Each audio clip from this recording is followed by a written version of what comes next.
திமுக தீய சக்தி அப்படின்னு அவர் வந்து விரல் நீட்டி சொன்னார் அவர். அது ஒரு பெரிய ஒரு ஸ்லோகனாவே அவங்க வந்து கையில் எடுத்திருக்காங்கன்னே சொல்லலாம். இது 2015ல நடந்த சம்பவம். புலி அப்படின்ற ஒரு படத்துக்காக அவர் வாங்கிய அந்த வருமானம் தான். ஸோ அப்போ ஒரு 2015னுடைய அந்த ரிட்டர்ன் ஃபைல் பண்ணும்பொழுதே, எனக்கு இவ்வளோதான் வருமானம்னு சொல்லி அவர் வந்து கணக்கு காமிச்சிட்டார். ஸோ அதுக்கப்புறம் நீங்க ரிட்டர்ன் ஃபைல் பண்ணலன்னா 16 ஆர் 17ல எனக்கு இவ்வளோ வருமானம் வந்திருக்குன்றத நீங்க ரிட்டர்ன் ஃபைல் பண்ணிட்டு லேட் ஃபீயோட நீங்க பண்ணிக்கலாம் நீங்க. பட் நீங்க வந்து சீல் பண்ணிட்டீங்க. இவ்வளோதான் எனக்கு வருமானம்னு சொல்லி.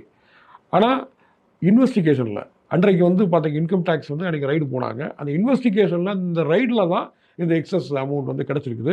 ஸோ அதுக்கு அவங்க பதில் சொல்லும் பொழுது புலி படத்துலேருந்து கொடுத்தாங்க அப்படின்றத சொல்லிட்டாங்க. 15 கோடி நாங்கள் புலி படத்துலேருந்து வந்தது அப்படின்றத. இதை நாங்கள் வந்து எங்கள் கணக்கில் காமிக்கவில்லை. நாங்கள் அடுத்தது லேட்டாக அதை ஃபைல் பண்ணுறோம் அப்படின்னு சொன்னாங்க.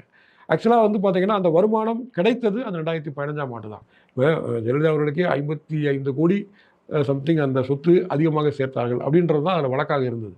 அப்போ வந்து ஒரு ஜுடிஷியலில் நீங்கள் ஒரு 15 கோடி நீங்கள் கணக்கில் காமிக்கல அப்படின்னா நிச்சயமாக நீங்கள் அது வந்து ஒரு சர்ச்சையாக்கப்படும், அது ஒரு கேள்வியாக்கப்படும். இது நீதிமன்றத்தினுடைய தீர்ப்பு. இது வந்து ஒரு அமலாக்கத்துறையினுடைய ஒரு கோர்ட்டோ இல்லை ஒரு இன்வெஸ்டிகேஷனில் கிடைச்ச ஒரு அறிக்கையோ இல்லை. இது வந்து நீதிமன்றத்தினுடைய ஒரு தீர்ப்பு. ஸோ இது அவங்க மேல்முறையீடுக்கு போகிறதுக்கான வாய்ப்புகள் இருக்குது. உச்சநீதிமன்றத்திற்கு மேல்முறையீடுக்கு போகிறதுக்கான வாய்ப்புகள் இருக்குது. இல்லை தீர்ப்பாயத்துக்கு போகலான்ட்டு இருக்கிறாங்க. அவங்க அப்படி போனாலுமே அந்த உண்மை அதானே 2015ல் வந்து இவங்க அந்த இன்கம் சீல் பண்ணி காமிச்சிட்டாங்க, ரிட்டர்ன் ஃபைல் பண்ணிட்டாங்க. இதனுடைய எக்ஸஸ் அமௌண்ட்டு 15 crores கையில் இருக்குது அவங்களுக்கு. அந்த 15 crores 1.5 crores வந்து அவங்க வந்து பே பண்ண சொல்கிறாங்க. 1.5 கோடி ரூபா, 1,50,00,000 வந்து நீங்கள் வந்து அதை ஒரு ஃபைனாக கட்டுங்கன்னு சொல்லி சொல்கிறாங்க. கட்டிட்டாங்கன்னா வேலை முடிஞ்சுது.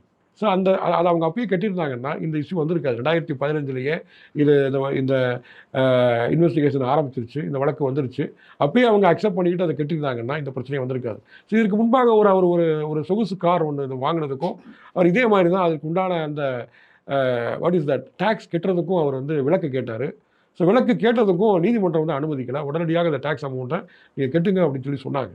ஸோ அப்போ வந்து இது ஒரு சாமானியனுக்கு என்ன ஒரு விஷயம் இருக்குதோ அதே தான் வந்து அது நடிகராக இருந்தாலும் சரி தான், இன்றைக்கு ஒரு அரசியல் கட்சியினுடைய தலைவராக இருந்தாலும் சரி தான், இதுதான் பொருந்தும். நீங்கள் ஒரு அரசியல் கட்சி ஆரம்பிக்கிறீங்க, ஒரு தலைவராகிறீங்க, நீங்கள் ஒரு முதலமைச்சர் வேட்பாளர் அளவுக்கு நீங்கள் வந்து போட்டியிடணும்னு நினைக்கணும்னு சொல்லும் பொழுது கொஞ்சம் கிளியராக இருந்திருக்கணும். அது ஒரு மிஸ்டர் கிளீன் நீங்கள் வந்து அதை காமிச்சிருக்கணும், ப்ரூவ் பண்ணியிருக்கணும், நீங்கள் ஷோ பண்ணியிருக்கணும். என் மேலே தப்பு இல்லைன்னு சொல்லும் பொழுது விஜய் அவர்கள் என்ன பண்ணியிருக்கணும்னா இந்த 1.5 கோடியே கட்டியிருக்கணும். அப்படி இருக்கும்போது நீங்கள் எப்படி தூய சக்தின்னு சொல்ல முடியும்?